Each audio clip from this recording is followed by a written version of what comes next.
Dissent is essential to democracy, but dissent must never lead to disorder or to denying the rights of others. We're not going to allow destruction. We're not going to allow what we see happening in some of the universities across this country. It's ridiculous. It's putting people at risk. It was nice to be able to campaign one day without being in this ridiculous show trial, Biden trial, I call it. Hello, I'm Nicole Killian in Washington, and welcome to America Decides. Testimony has resumed in former President Donald Trump's criminal trial in New York. We'll have more on who took the stand, plus why there was another gag order hearing involving Mr. Trump. But first, President Biden spoke out today on campus protests that have broken out across the country in connection with the Israel-Hamas war. The president said he supports the right to protest, but denounced, quote, chaos and hate speech. It's against the law when violence occurs. Destroying property is not a peaceful protest. It's against the law. Vandalism, trespassing, breaking windows, shutting down campuses, forcing the cancellation of classes and graduations. None of this is a peaceful protest. The president's remarks come after police rounded up more than 130 people on UCLA's Los Angeles campus overnight, and just days after New York authorities arrested 100 protesters at Columbia University. For more, let's bring in Chief White House correspondent Nancy Cordes. Nancy, President Biden hasn't said much on these campus protests, which have been going on for several weeks now. Why did he decide to speak today?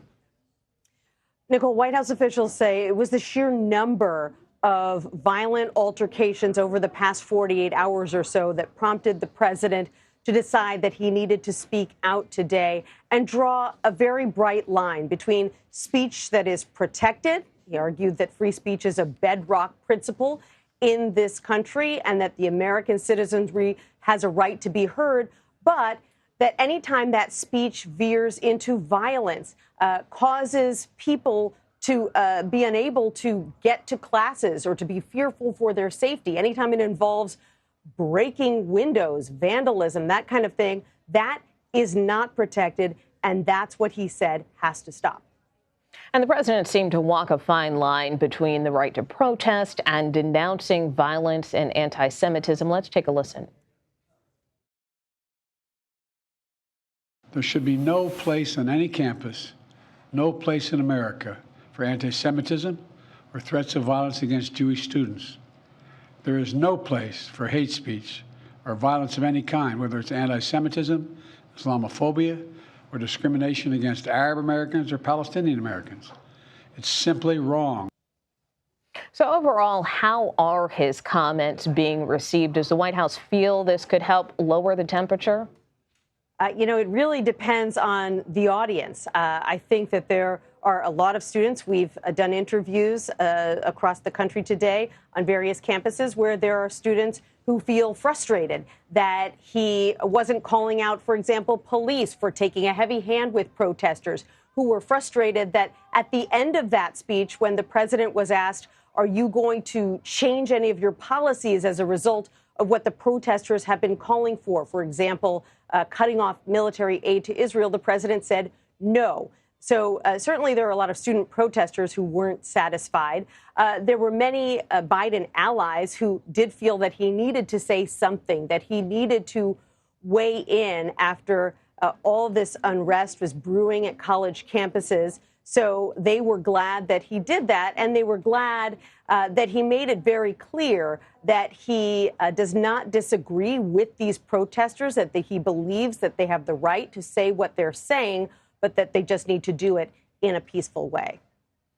And to that point, and to expand on that, many Republicans as well, from the former president down to the House Speaker, have criticized the president and his administration's handling of these protests. Did that have any bearing or influence on the president coming forward? I mean, just walk us through some of the political dynamics here.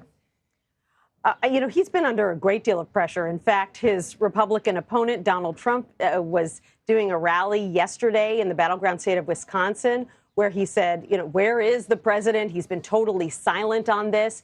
There are other Republicans who have pushed President Biden to call in the National Guard, who have argued that he needs to take a tougher stance in favor of Israel, in favor of Jewish students. So he's been kind of getting pressure from all sides. There are Democrats who are arguing there needs to be a ceasefire now and that he needs to call for one. You could kind of understand why he had chosen to sort of stay out of sight on this issue, because there's no question that whatever he says, he is going to get hit. But it was becoming more and more of a campaign issue, Nicole, particularly because young students, like the ones who are protesting, are such a key voting bloc for him. All right, Nancy Cordes, thank you so much for joining us from the White House. This judge, who's totally conflicted, has me under an unconstitutional gag order. Nobody's ever had that before, and we don't like it, and it's not fair. Other people are allowed to do whatever they want to us, and I'm not allowed as a presidential candidate, the leading candidate, the Republican Party nominee, and the one who's leading Biden by a lot. I'm not allowed to talk. Former President Donald Trump was back in a New York City courtroom today after spending Wednesday campaigning in Wisconsin and Michigan. The day began with a gag order violation hearing and ended with the lawyer for two of the women at the center of this case, Karen McDougal and adult film star Stormy Daniels. CBS News national correspondent Errol Barnett is outside of the courthouse and joins us now. Errol, this is the second gag order hearing. What is the former president accused of this time around, and what did the judge say regarding the new allegations?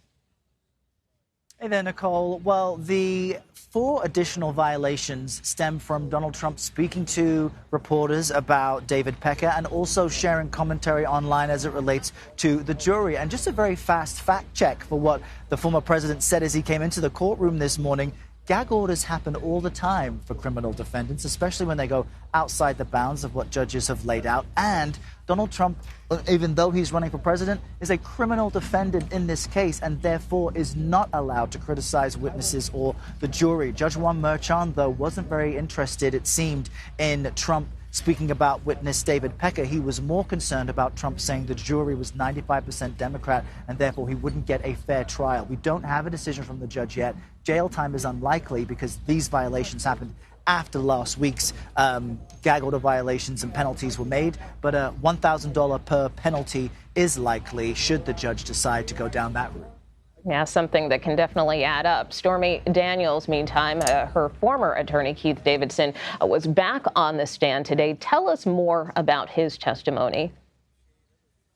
Well, it's fascinating. He's really the connective tissue between Stormy Daniels, Karen McDougal, and Michael Cohen, who throughout the narrative of this trial was operating as Donald Trump's lawyer as part of the scheme to come up with these hush money payments before the 2016 election. And Davidson detailed the emotion leading up to 2016, the importance to get these deals done, and also the night of the election when it was clear Donald Trump would beat Hillary Clinton, in texting one of the publishers of the National Enquirer and saying, quote, "What have we done?" And that's important because he says he understood that his efforts to suppress those stories helped Trump get elected. He also conveyed that Cohen's reaction to the McDougal story going public later that year was that the boss was very upset in saying Donald Trump. Now, Donald Trump's lawyers, the defense on cross-examination, tried to poke holes and discredit Davidson, saying he tried to extort Trump and other celebrities, as he had done, says the defense, to Charlie Sheen and Lindsay Lohan. But the day ended, Nicole, with the recording of Michael Cohen recording his conversation with Donald Trump, in which you hear them discuss the hush money payment to Karen McDougal and how to finance it. And that's the core of the prosecution's felony counts against Trump. So the jury witnessing all of that today. And then just very briefly, Earl, because this certainly has been a talker throughout the trial. There have been these reports that the former president has at times fallen asleep in court. But today he responded on Truth Social. What's his explanation? Well, it makes you wonder, Nicole, how do you confirm someone falls asleep? Donald Trump, apparently reading the things that are being said about him, posted this to Truth Social, quote, "Contrary to the fake news media, I don't fall asleep during the crooked DA's witch hunt. Especially not today. I simply close my beautiful blue eyes, sometimes listen intensely, and just take it all in." So, it is clear that Trump is awake and engaging with his lawyers and listening to testimony, but it can be dry and technical at times, and it does appear that his eyes close and he stays still. We know that court resumes at 9:30 tomorrow morning, and so as any other criminal defendant has to do, He has to be here, show up, and then be a part of these proceedings. All right, Errol Barnett, thank you so much. From Arizona to Florida, Democrats hope abortion could motivate voters this November, but could it be enough to get people to the polls? Coming up, we will discuss with Scott MacFarlane what's next with more on the post-Roe effect. You are streaming America Decides. Abortion has emerged as one of the most important issues for likely voters in the 2024 presidential election. It's also at the center of many congressional races, including in a state where abortion access has not been compromised since the overturning of Roe v. Wade. The Guttmacher Institute, a research and policy organization that works to advance reproductive health rights nationwide, categorizes New York as having very protective abortion policies and access post-Roe. Only 7 other states share the same or an even more protective classification. Our Scott MacFarlane is joining us now from Capitol Hill. And Scott, let's first note that congressional primary elections in New York don't even happen until next month. But talk to us about some of the House races where abortion access has become a real focal point. It's just pivotal, Nicole. In the presidential race, we keep hearing about those swing states, Michigan, Wisconsin, Pennsylvania. But in the race for control of the U.S. House, where the margins are narrow and the stakes are enormous, the battlegrounds are concentrated to some degree in New York State, where the lines were redrawn earlier this decade, and there are a whole bunch of purple districts. So the swing communities are cities like Binghamton, Hempstead, Goshen, and Highland. Those are the communities we'll be hearing about because there are so many competitive races. And already, even before the primaries, women's reproductive rights are dominating these campaigns. Democrats are leveraging their campaign mailers, their campaign ads, their door-to-door knocking, their stump speeches on their advocacy for abortion rights. But what separates New York from perhaps other parts of the country is the Republicans are leaning in on this too. They're trying to get ahead of the issue and win on the issue, in no small way through championing IVF. It was New York Republicans who were the first Republicans to sign on to a Democratic bill to codify federal protections for IVF. And some of the candidates, some of the Republican challengers are also trying to do the same. Those 3 Republicans all co-sponsored the IVF bill. They were the first names on it. But those trying to unseat Democrats are also leveraging abortion rights. Nicole, one of them, who's challenging Congressman Pat Ryan, I should say, in the New York 18th. They're all trying to get ahead of the issue and campaign on it. And in terms of Republicans, how are they navigating this issue? Well, first of all, they're trying to define the issue. The chairman of the National Republican Congressional Committee, the campaign arm for House Republicans, told CBS News he thinks the party has a branding problem, not a policy problem on women's reproductive rights. He thinks they're being caricatured in how they are perceived on abortion rights, that they don't have a narrow extreme position, that it's candidate to candidate, that there's a diversity of opinions on women's reproductive rights, and New York is an example of that. And one of the challengers, Allison Esposito, who's running against Pat Ryan in the Hudson Valley of New York, said she does not support a federal abortion ban, a distinction. All right, Scott MacFarlane, thanks so much for your reporting. And from Hollywood to the Hill, it was a mix of girl power and star power. Actress Halle Berry joined a bipartisan group of female senators at the Capitol today. The 58-year-old Oscar winner expressed her support for a bill that would provide more funding and research for menopause. She emphasized the importance of making women's health issues, quote, less taboo. I have come here today from New York City, where I'm being forced to sit for days on end in a kangaroo courtroom with a corrupt and conflicted judge. Former President Trump takes aim at the judge, as you heard there, in his New York criminal case as he faces another gag order hearing. But will it stop him from speaking out? You're streaming America Decides. After holding former President Trump in contempt earlier this week, the judge overseeing his criminal trial in New York held another hearing today to consider doing so again. Joining us now is Ty Cobb. He is a former assistant U.S. attorney. He also formerly served as the special counsel to the president during the Trump administration. Mr. Cobb, thank you so much for being with us. And really on that note, can the former president be compelled to stop violating his gag order, especially if he faces the prospect of more penalties? Thank you, Nicole. Yes, he can be compelled. Obviously, the statute involved in terms of what the judge can do limits him to $1,000 fines, but it also, under these circumstances, the judge is permitted, should he so choose, to incarcerate the former president for repeated abuses, particularly of a more egregious nature. I think the argument that they had today over the 4 incidents, the accusations that he violated the order in connection with his comments about David Pecker, Mike Cohen, and the jury. I think the judge focused really on the most serious one, which is the jury and the contempt that Trump showed for the jury and the representations that he made. The judge is uniquely positioned and uniquely required to protect the jury and protect the sanctity of the trial. And I'd be shocked if the judge did not impose a penalty on that. I don't think the judge is yet prepared to put Trump in jail. I don't think the prosecutors are yet prepared to ask for that, but I do think that we're approaching that point. I think with regard to the Pecker comment, I think the government may have overreached on that. I mean, Trump clearly was reacting to a question, and he didn't say anything derogatory about Pecker, but the government's argument is that by talking about him at all, it may concern some witnesses. I think that's weak. And with regard to Cohen, it's hard to say. Cohen is such a difficult person, and Cohen has been on the attack and is talking every night on his podcast and others about Trump, and therefore, it's difficult, I'm sure, for the former president not to respond. And nothing Trump said about Cohen in terms of his being a convicted liar and a well-known liar and having lied in the recent trial where he said that he pled guilty under oath, but he wasn't really guilty.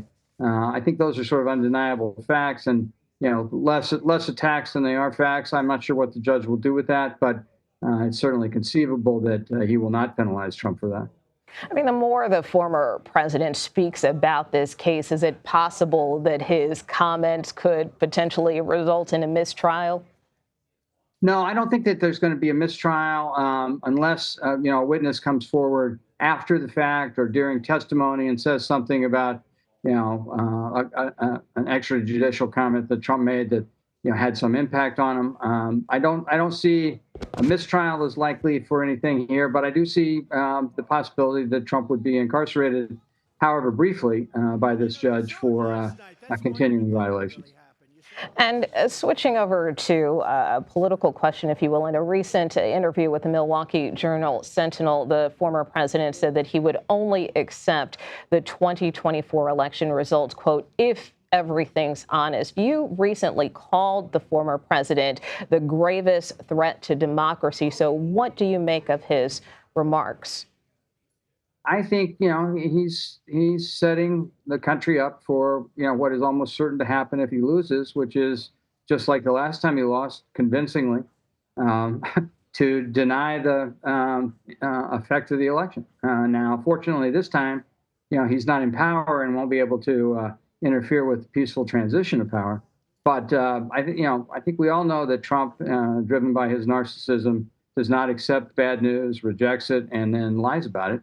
And I think what he said the other day on that point is exactly what he will do. If he loses, he'll lie about it and insist that he won and it was rigged. All right, Ty Cobb, thank you very much for joining us.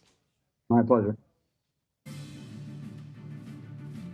A group of GOP senators take aim at campus protest across the country. Our political panel is standing by to take a deeper dive into how the demonstrations are playing out on Capitol Hill. You are streaming America Decides. Former President Trump returned to a New York courtroom today for day 10 of his hush money criminal trial. But yesterday, the presumptive Republican presidential nominee took advantage of court not being in session to hit the campaign trail. The former president held a rally in Waukesha, Wisconsin in the afternoon. The event marked his first campaign rally since the start of his New York City trial.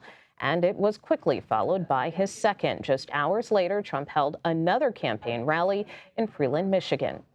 Our Robert Costa joins us from New York City. Robert, a recent CBS News poll shows Trump and President Biden are neck and neck in both Michigan and Wisconsin. With this in mind, talk to us about the former president's strategy behind holding his first mid-trial campaign events in these battleground states.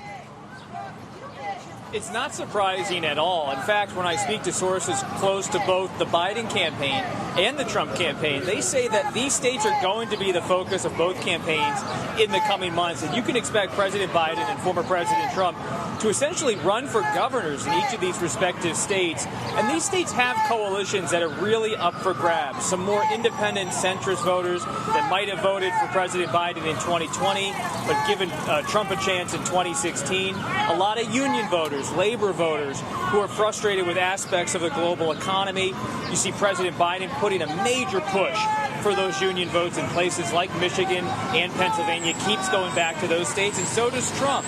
He knows his path to the White House, his path back to power, will go through Wisconsin, Pennsylvania, Michigan. Yes, certainly part of key states that are vital for both candidates, for sure. Also, I want to talk to you about the Commission on Presidential Debates, which just today pushed back against the Trump campaign's criticism of the 2024 debate schedule. Talk to us about why the former president's team is claiming that it's unfair and how the CPD is responding. Well, I've been working behind the scenes to get you as a moderator for the presidential. Maybe I could be a moderator for the vice presidential. But regardless of whether that happens, the Commission on Presidential Debates has a real history in the last 30, 40 years of putting on the debates in a nonpartisan way. And most campaigns have had their grumbles with the CPD over the years, but have participated in these debates because they provide a structure, they provide dates.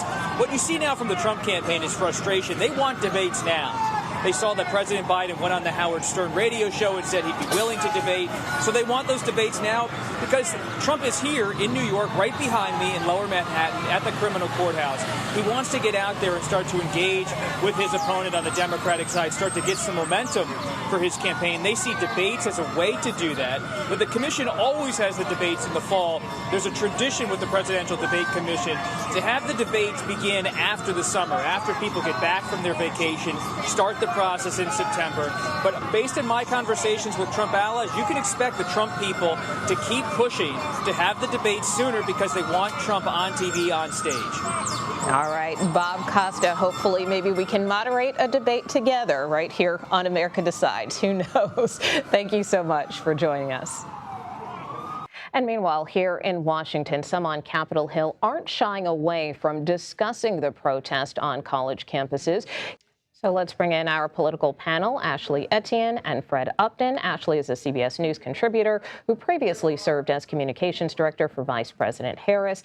And Fred Upton represented Michigan in the House of Representatives as a Republican for more than 30 years. So welcome to both of you. But, Congressman, I really want to get your reaction to Senator Cotton's remarks there. Obviously, we've seen congressional Republicans really try to get ahead of this, visiting some of these campuses. But in terms of that type of rhetoric, are Republicans trying to use this as a wedge issue?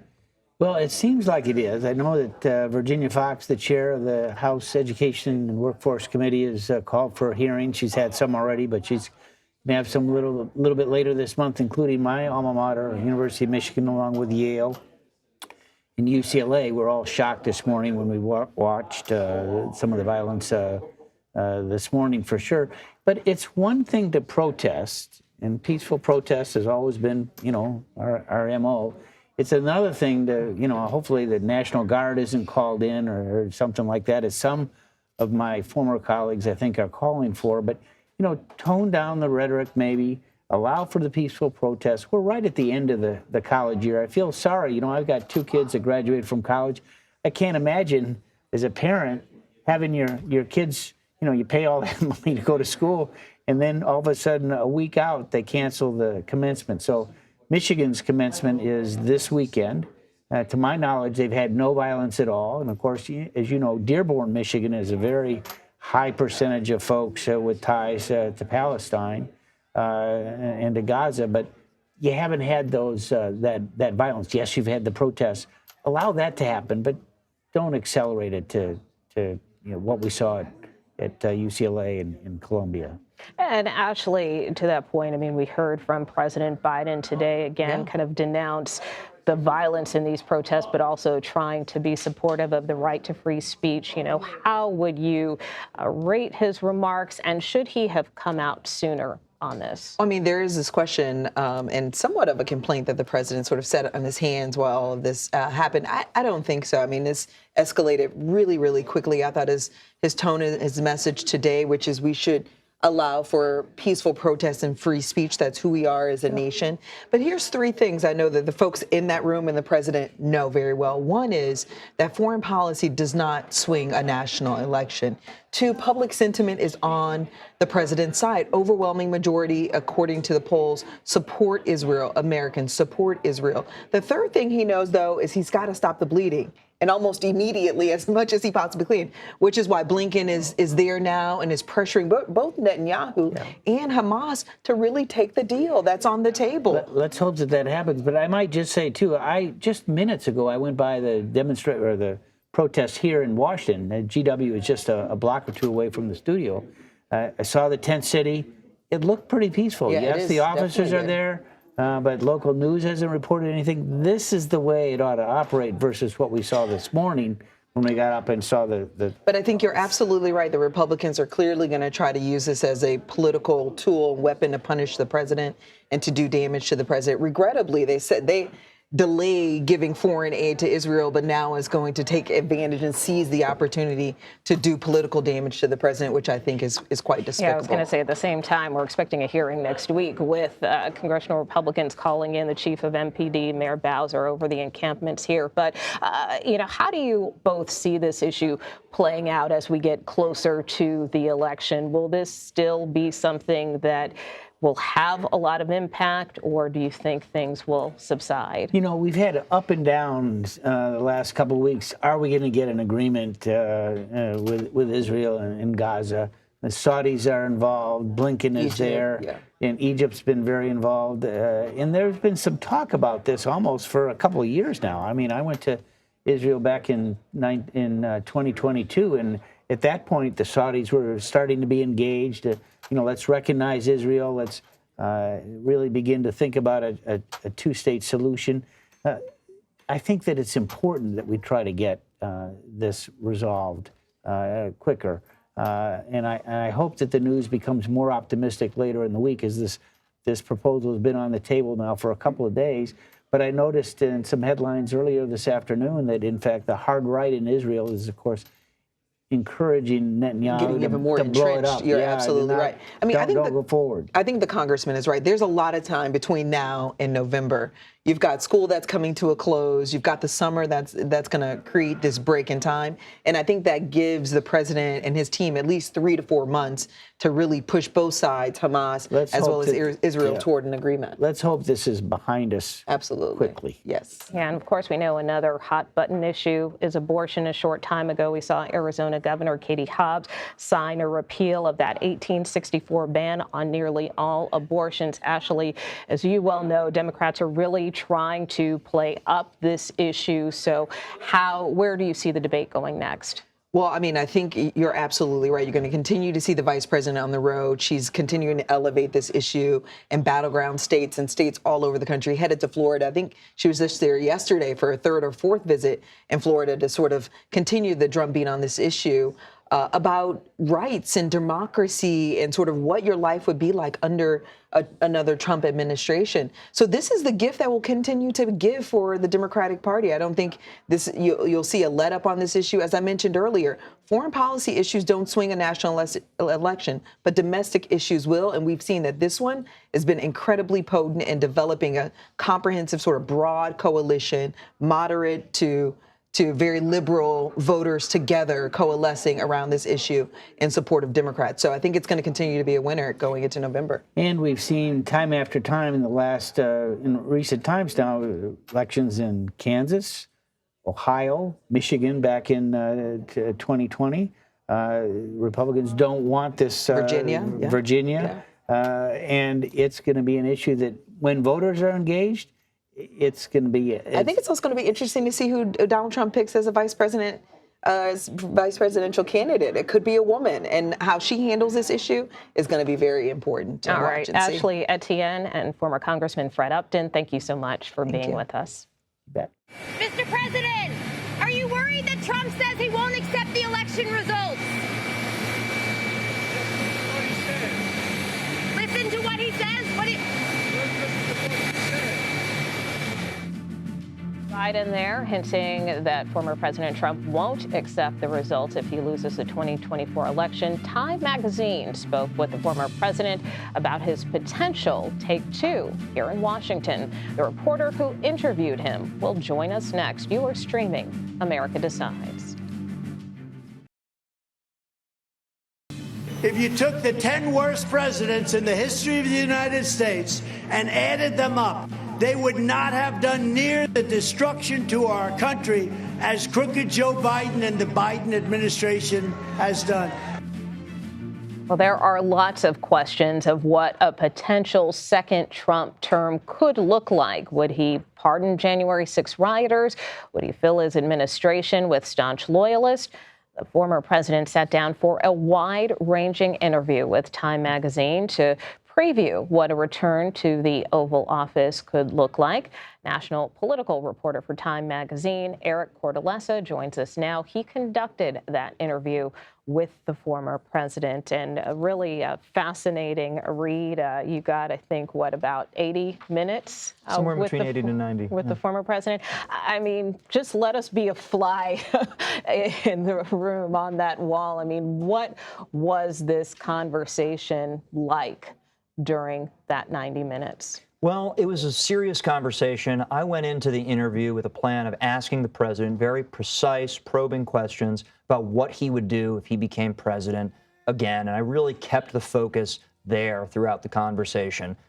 President Trump answered some questions quite candidly, other questions he dodged, but it was a rigorous probing of, what Trump would do if he returned to power. I mean, what were your key takeaways, and what does that second term look like? I think President Trump is right now embarking on a plan to consolidate the power of government inside the office of the president. He wants to expand the power of the president. He feels like he was derailed by guardrails during the first term, and he wants to remove those as much as he can possible. He wants to make sure that people in key positions in the executive branch will serve his vision and not thwart his vision. He wants allies in Congress and Republican seats, and he wants to do as much as he can through executive authority rather than legislation.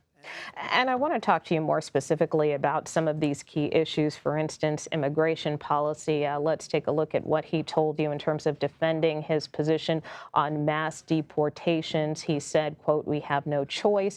I don't believe this is sustainable for our country. What's happening to us with probably 15 million and maybe as many as 20 million by the time Biden's out. 20 million people, many of them from jails, many of them from prisons, many of them from mental institutions. I mean, what do you make of his comments there, and what is his vision when it comes to immigration policy? I think he's going to be more aggressive than he was even in the first term. President Trump plans to come into office on day one and sign a slew of executive orders that would restore all of the policies he had on the first term on abortion.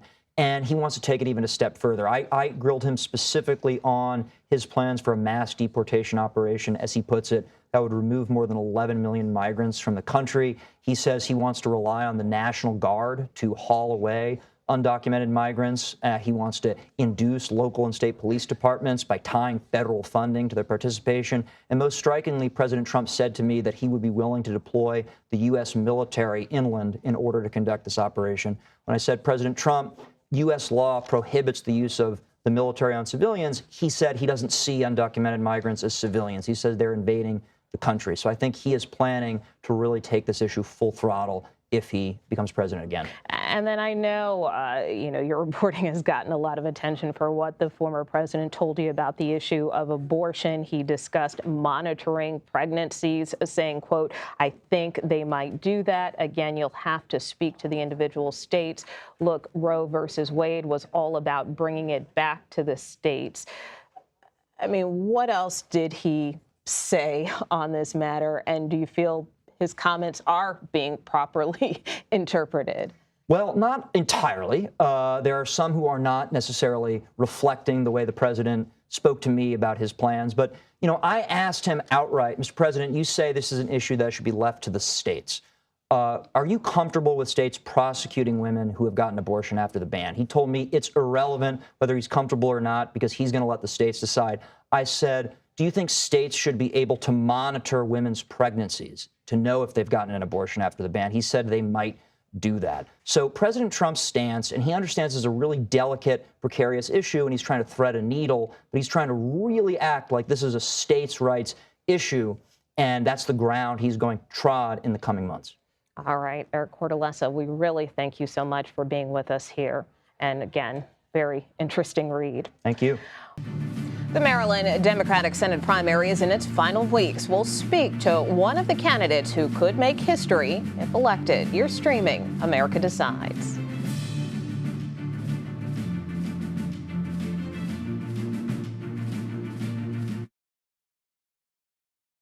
I ask you for your vote every single day and every single evening. I know what I'm fighting for. I know who I'm fighting for and what we're fighting about. I've been so fortunate, so lucky. Now I have a chance to be a public servant and give back. Early voting kicks off today in Maryland ahead of the state's primary on May 14th. In the race for U.S. Senate, Angela Alsobrooks and David Trone are among several candidates vying for the Democratic nomination to succeed retiring Senator Ben Cardin. Whoever prevails could face the state's former Republican governor, Larry Hogan, this fall. And that could make for a competitive matchup, which could impact the balance of power in the Senate. Maryland Democratic Senate candidate and Prince George's County Executive Angela Alsobrooks joins us now. Thank you so much for being with us here on America Decides. Well, thank you so much for having me. An exciting day we have here, first day of early voting in Maryland. Indeed. And of course, many people say there's no better poll than people heading to the polls. But looking at some of the polls that are out there, several of them have shown you trailing Congressman Trone, although you have pointed to your own internal polling that you believe shows a tighter race. How are you trying to close the gap in these final days? Well, I have to tell you, first of all, we are so excited. I'm so excited about the coalition we've been able to build across the state. And you mentioned polling. What the polling shows is that we are in a deadlocked, tied race right now, and that we are actually on course to win this race. After, I might mention, $47 million has been spent in this race, the highest single sum in a Senate primary in United States history. In spite of that, we are on course to win the race because we have such a huge coalition of supporters across the state, including our very own Governor Wes Moore, Congressman Jamie Raskin, Senator Van Hollen, and Congressman Mfume, Ivey, Sarbanes, and we have a collection of others, and as well as so many across the state. And so this is a people-powered race, as it should be. And I just couldn't be more excited about the tremendous support and partners we have across the state. And even with that confidence that you just expressed, if you make it out of the primary, there are polls that also show both you and Congressman Trone behind former Governor Hogan if he advances to the general election this fall. How confident are you that Maryland's Senate seat will remain blue? Oh, I feel really confident that the seat will remain blue. Former Governor Larry Hogan has a record that he will have to defend. That record includes the fact that he is not pro-choice, that he voted against really important legislation that would have expanded abortion care in the state of Maryland, that he's voted against family and medical leave, that he's voted against increasing educational funding. These are issues that are core to Marylanders. And they are issues that I think will mean in the fall that we will prevail in keeping the Democratic Party in control in the Senate, that we will vote to keep Maryland blue. And I feel really good as well about the fact that in the general election, I will be the candidate who will be the best person to represent us because of that coalition that I described to you of people. I believe that we're going to have to bring out younger voters, women voters, diverse voters across the state, a wide coalition from every walk of life. And this is going to be the way that we win in a general election, is to have turnout of people who come to vote for someone, who are inspired and excited about the future. This race is about the future. And I feel really good about this election and about the fact that we're on course to win and to represent Maryland. There is an uncommitted movement in this primary over the war in Gaza. What do you say specifically to some of those Democratic voters, and how concerned are you that the uncommitted vote could siphon off support? I think the uncommitted voters are ones who are saying very clearly, we want to be heard. I think that's entirely appropriate. I think it is the key qualification of any leader is that you are able to hear from people. It is a quality that I definitely value. And I think we do have to hear from people who are concerned, hear what their concerns are. We hear from many who are concerned regarding the war in Gaza. Many of them are concerned to make sure, first of all, that we remove the threat of Hamas from the world, that we return the hostages, that we stop the suffering and bring humanitarian aid in, and that we stop the killing of civilians and head toward a two-state solution. These are concerns that we have to hear as a party and have to address, and I have confidence that President Biden will do that. And then just very briefly, if you win this primary and general election, you would become the first African-American woman to represent the state of Maryland in the U.S. Senate. What is the significance of being able to have a seat at the table? You know what? I think it is obviously a real honor for me to run in a race where we have had so many who have made it possible for me to be here, people like Shirley Chisholm and others. What I think representation means at the end of it is that every one of us, I believe, ought to be able to look in the Senate and see ourselves of every race, of every gender, and every background, because I believe that it makes our policies more complete. It makes our country stronger.